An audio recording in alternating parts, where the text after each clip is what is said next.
Welcome to A Canadian Investing in the U.S., a podcast and YouTube channel focused on Canadians buying real estate with host Glen Sutherland. Welcome to another episode of A Canadian Investing in the U.S. This week, my guest is David Dodge. David, just give the listeners a bit of an intro to yourself. Yeah. Hey, Glenn, thanks so much for having me, man. I really appreciate it. I've been investing in real estate, Glenn, for about 18 years. I'm 37 years old, so I started when I was like 19 or 20, and I have been full-time for almost 8. So essentially the first 10 years, Glenn, that I was investing, I was buying rentals very passively. I had other businesses, jobs, so on and so forth, and I was just buying rental properties. But Glenn, I did it wrong the first 10 years, and the reason I say that is because what I was doing was I was going to the MLS and I was, finding a local agent, and I was paying full retail, which meant that I had to bring to the table 20%, and then I would go get a bank loan for the difference, 80%. And I was buying properties that were roughly about $150,000 in value. So as you know, you can go and you can get an 80% loan. And $150,000 property, that's a $120,000 loan, but you need to bring 30 grand to the table in order to get into these deals. And over the first 10 years of, my passive investing career, I was doing about one a year. In fact, after 10 years, I believe I had about 12 properties. And, in hindsight, that was pretty good considering that I had to put money down to get into these properties and these projects. But now, after going full-time and been doing this for 7-8 years full-time, I refuse to buy properties retail. I only buy properties discounted. Typically, they are direct-to-seller type of a situation where we'll do some marketing direct-to-seller. We'll find properties that need work, and we'll buy them at discounts. So over the last 7-8 years, Glenn, I've done, about 700 wholesales, and I've actually done close to 200 BRRRR deals. So BRRRR is really my passion. And now what we do, Glenn, is we buy properties at discounts, and we do the BRRRR method. Yep. So the BRRRR method is very simple. We buy, we rehab, we rent out, and then we refinance. And then the best part is that it's very scalable, so we repeat. So the BRRRR is really just an acronym, Glenn. But that's my passion. That's what I love doing. That's awesome. So BRRRR method, a lot of times the perk is that you can reuse the same cash. So do you still use your own cash, or do you start bringing in cash, or how do you scale this up? That is a fabulous question, Glenn. I try not to use any of my own money, and there's multiple reasons for that. The main reason, though, is if I use my own money, when I go to the bank and I want to do a refinance, if some of that money, even if it's just a small amount, is coming back to me, the banks like to consider that as a cash out refi. And when you do a cash out refi, they're going to typically not lend as much as they would be willing to if it's just a straight up refi. So whenever I'm borrowing money from my private and my hard money lenders, I like to borrow 100% of the purchase price and 100% of the rehab cost, and oftentimes maybe even an additional 5 or 10 or 15 grand. That way, once I buy it and I rehab it and I get it rented and I go to the bank and I say, hey, I already own this property. I'm not asking for a new loan. I'm asking for you to refinance an existing loan. They say, okay, no problem. What's the payoff? How much do you owe on that? And assuming that I'm all into these properties, Glenn, for at or below 80%, Yep. and the bank's willing to offer me an 80% loan, I can pay back that, private or hard money lender in full plus the interest and be all into that property for $0 out of pocket. The goal is actually, when we're doing the BRRRR method, is zero. You don't want to have any of your own money in it, ideally. So that is a fabulous question. So I already know the answer, but taxes. You want to pull this out doing cash out refis? How's that look for your taxes? Yeah, so the taxes are great because every property we own that's rented, we depreciate. So we have a bunch of phantom depreciation or phantom expenses that offset our income, reducing the taxes that we have to pay.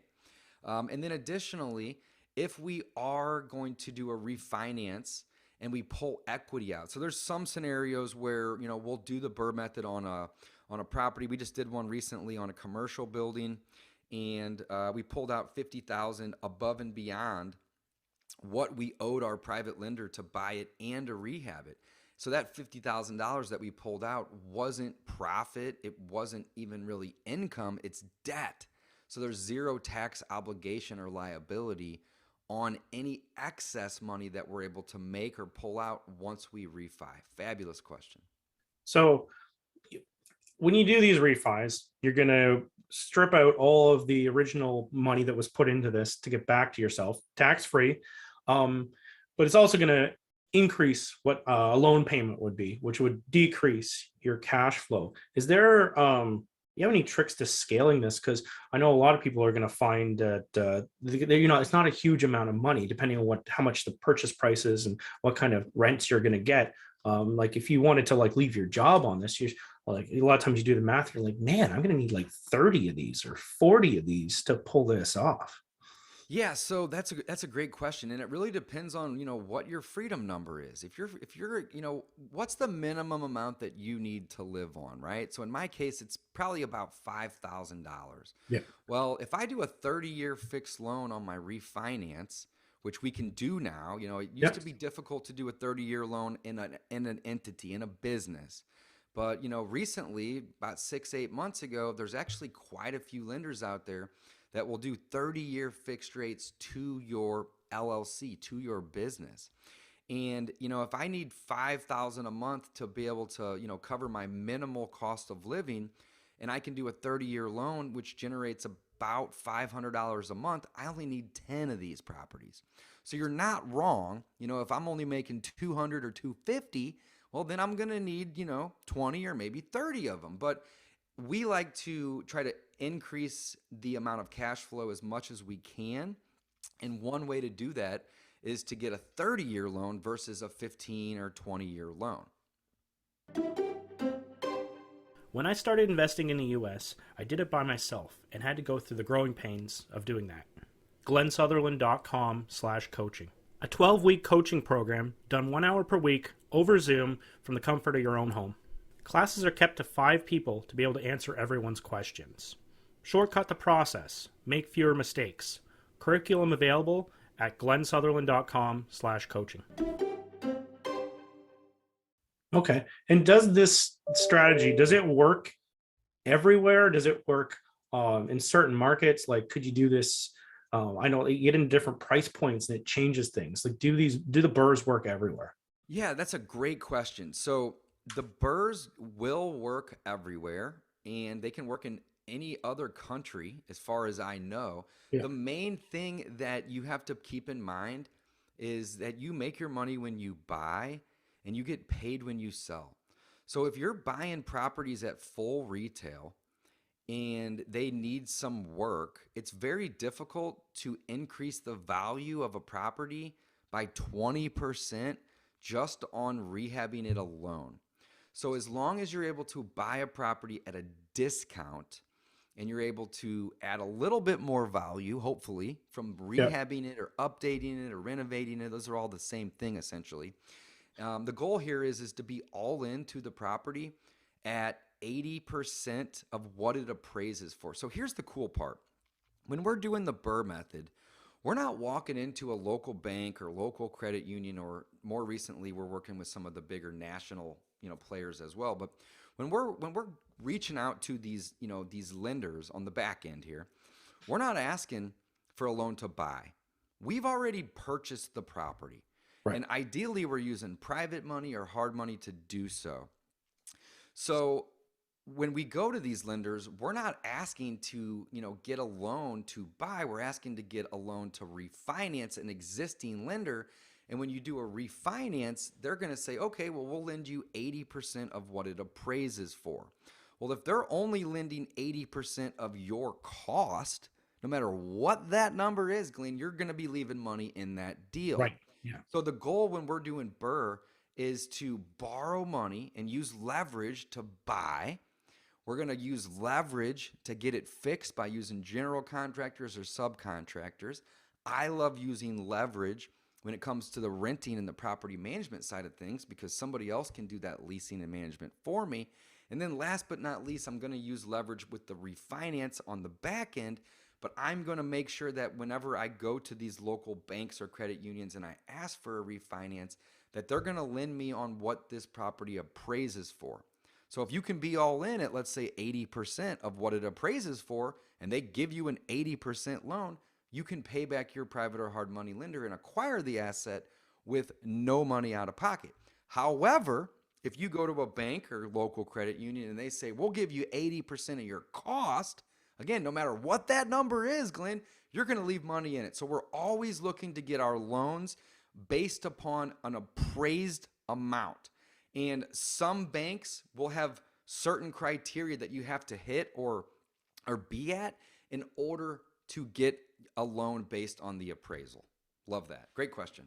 So I got caught a really important thing you said there. You make your money when you buy, right? And you saying before when you're doing your intro, the 700 wholesale deals, right? So I love stacking strategies together. Me too. I'm gonna bet you're doing a strategy of stacking these two businesses together because they do go so close together. Yeah, so we have a simple little motto that we like to say in our office, and it's keep the best and wholesale the rest. It's so simple, it rhymes. It's such a great strategy to go with. So no matter what, we're not paying retail. In fact, last year, my partner and I, we bought 162 properties, and 3 of those properties were on the MLS. And the only reason that we bought those 3 is because the agents that had those listings contacted us and said, hey, our seller is motivated, make an offer, any offer. They're not looking to get this full retail amount. So we're typically going off market, direct to seller, and we're trying to get properties at a minimum of the 20% discount, ideally 30 to 50% discounts. Now, if we get a property under contract at a discount and it is a good fix and flip or a good rental that we can use the BRRRR method on, we keep it. But if it's too far away or it needs too much work or it's too small or too big or not the best neighborhood or any other reason that we have, doubt on keeping it, we wholesale it. So yes, indeed, we love stacking these strategies. Wholesaling is a great place to start because it teaches people how to do so much. It teaches you how to market, how to negotiate, how to use contracts, how to get properties under contract, how to build rapport, and how to find deals. So that's typically, that's really, I started with rentals, but I kind of did it wrong. I mentioned that. And then I jumped into wholesaling. I did that full time for like 3 years. And it was great, made a lot of money doing it. But the problem with wholesaling, Glenn, is I'm sure you're aware, but once you do a deal, you're starting at the beginning again. You're on this, what I like to refer to as a transaction treadmill. And by owning rental properties, you get paid every month. You get passive income. It reduces your taxes. And if I decide that I want to go on a vacation for 2 or 3 weeks, my business doesn't fall apart because I'm not there to, talk to sellers and do these wholesale deals. So wholesales are a great way to get in and market and find the deals, but then we like to cherry pick these deals and add them to the portfolio. And then again, using the BRRRR method is the passion because I don't have to leave 15, 20, some cases $30,000 or $40,000 in a property. I can borrow that money to get into it and then go through the simple strategy and be all in at zero at the end of the day. So you mentioned the transaction treadmill, and whenever that pops in my head, I think about flipping as well, right? Yeah, So, similar. yeah, and it's a transition. You just have to keep doing them for the rest of your life, or you're going to run out of money, right? Because a BRRRR strategy you actually get a cash flow off of. I know you're interested in BRRRR, and I'm guessing there's probably some reasons you don't do flipping. Right? Is there a reason you don't do flipping? We do some fix and flips, Glenn, but not many. I usually will have 1 or 2 going at any given time just because they're fun and it's nice to get a big pop. It's nice to get 40, 50, 60,000 when you do a fix and flip, right? Because in my local market out of St. Louis, Missouri, the average wholesale deal we do is typically going to be between 7 and 12 grand. So it's going to roughly be 9 or 10,000 bucks. Hey, that's not bad. But if I'm spending money on marketing and I have an office and I have a transaction coordinator and a acquisitions person, a lot of that profit's going to be eaten up by just overhead and by the business, right? So um, essentially all the marketing that we do is directed towards our buy box. How do we acquire more rentals? That's what creates financial freedom. That's what creates passive income. But when we stumble off of a cool property that doesn't need a ton of work, or it's close by, or maybe just a fun one, then we decide to flip it from there. And then wholesaling is typically the last resort for us. Yeah. But, the wholesaling is such a great strategy because there's zero risk in wholesaling, right? I can put a property under contract, and if I can find a partner, an investor that wants to buy that from me, great. We'll sign it or we'll double close and we'll get paid. But if we don't, then we can either exit that contract or we can renegotiate and get ourselves more time, or ideally more time and a lower price. This question may be off base because I know you're not, like, your basis isn't doing flipping, but with my flipping business that I have right now, because I do multiple strategies, but one of the biggest pains I have is dealing with these FHA inspections, right? And it's one of those topics I have not really talked about on the show at all. It is the most painful thing in the world, and it's actually, I think, just as bad as a Section 8 inspection. What's your experience with that? Yeah, so Glenn, I agree. I mean, here's the deal: the majority of people that we're selling to don't have 20% down. So you have to sometimes take an offer that is an FHA offer, which is up to 3.5% down for the buyer. But you're absolutely right. In order for the government to come in and back that lender, that borrower, the FHA is going to require inspections, and they're not very easy to just say, oh, we'll just credit the seller $2 or $3 grand. They're like, no, we want you to fix those items. And it does create some inconveniences.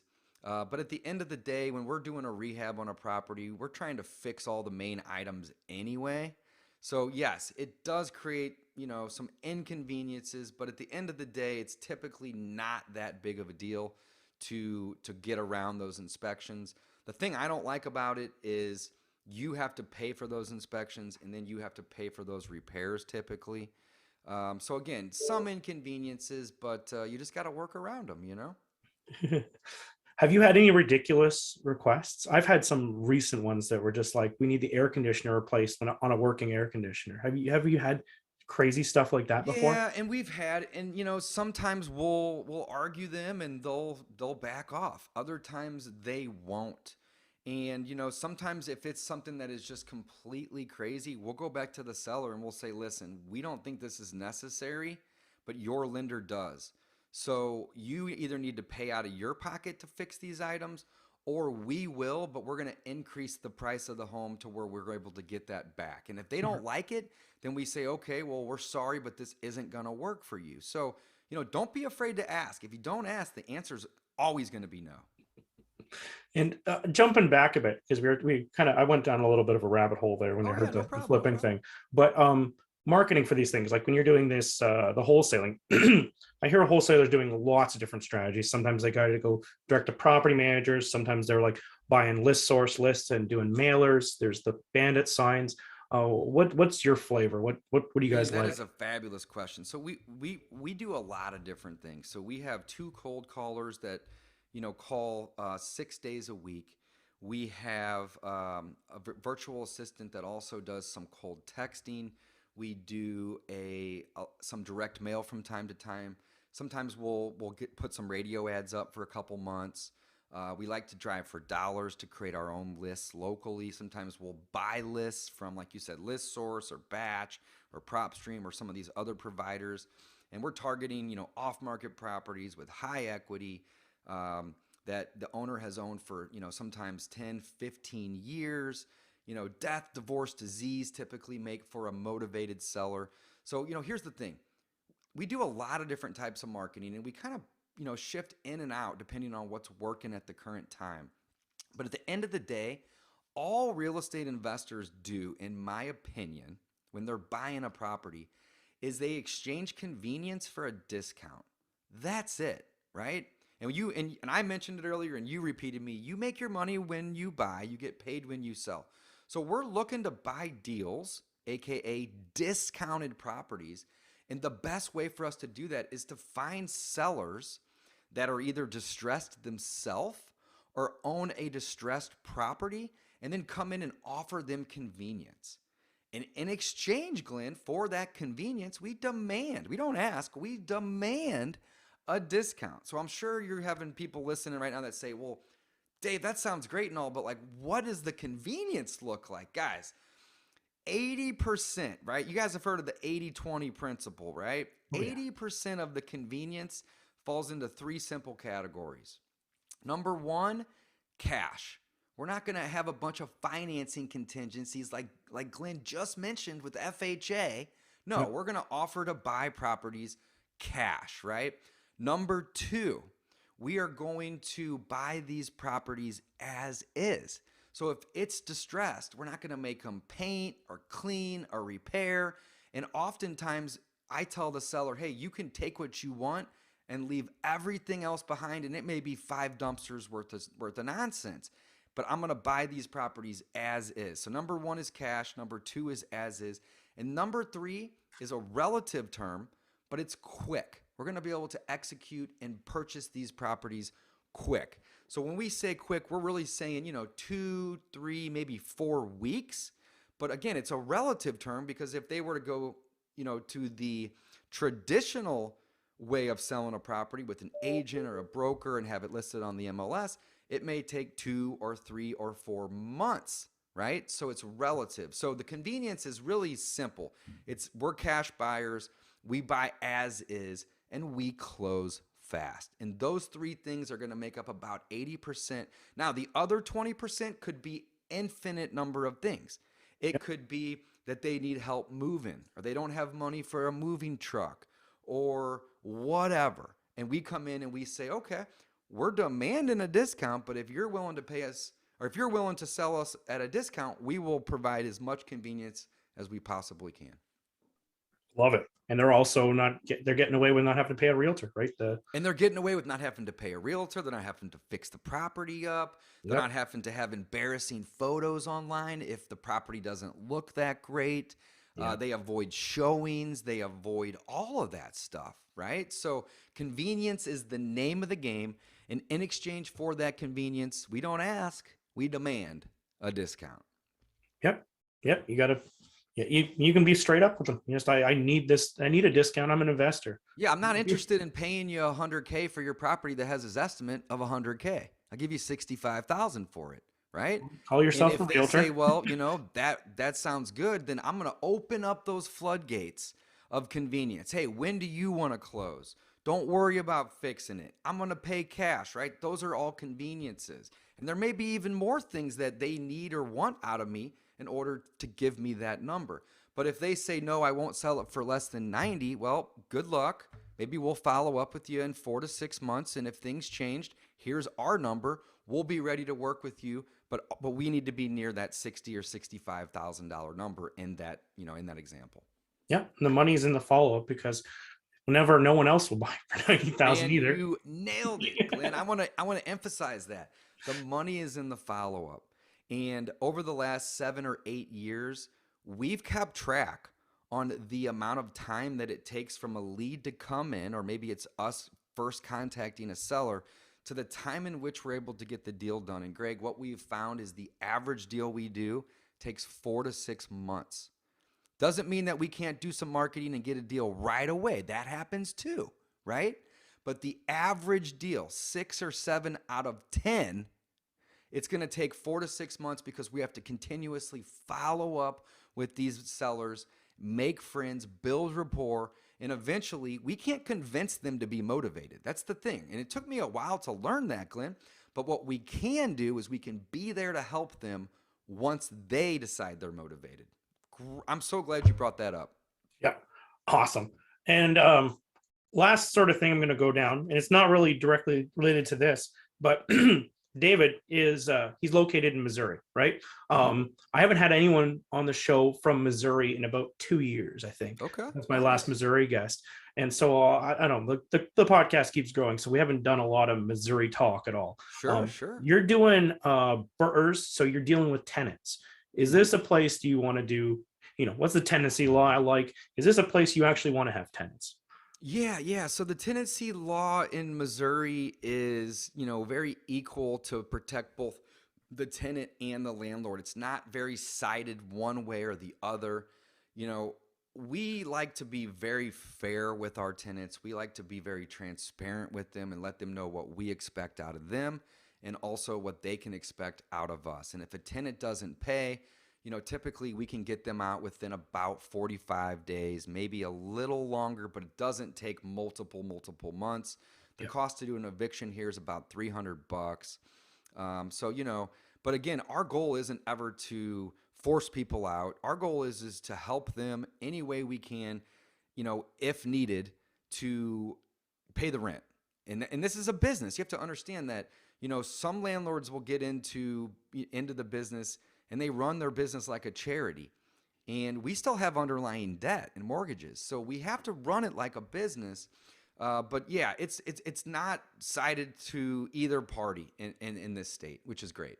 Yeah, no, I totally agree, and it is very fair. You can do your evictions, you can get them done, and I do work with tenants as well to try and. I'd rather figure out a payment plan to get them going than an eviction. Tenant turnover is one of my, it's the biggest expense. Well, one of the biggest. And the best way to avoid it is just to screen in the beginning, and Right. a lot of people don't. So if somebody's got something on their record, and they look like a good person, and it's not super recent, we'll work with them. By all means. But if they got evicted 2 weeks ago, you bet your butt we're not going to have them be a tenant, right? So we're screening, we're looking into these things, we're doing a credit check, we're doing a background check, we're calling resources or previous landlords and digging a little bit and just making sure that the person that we're bringing in is not going to screw us over. Love it, David. Before I let you go, let's talk about you, your business, what you guys offer, and let me know a little bit about what's going on there. Yeah, absolutely. So, again, I've been doing this 18 years, full time for 8. We have about 90 units in our portfolio. 60 of those are single family homes, and then we have an additional 30 units that are in small apartment complexes. Our portfolio spits off about $20,000 a month in passive income. That's cash flow. Yep. So I'm continuously looking to buy more properties and use the BRRRR method to acquire more with little to none of my own money. Oh, and by the way, of the 90 units that we have, the average amount that we have in each one is less than $1,200.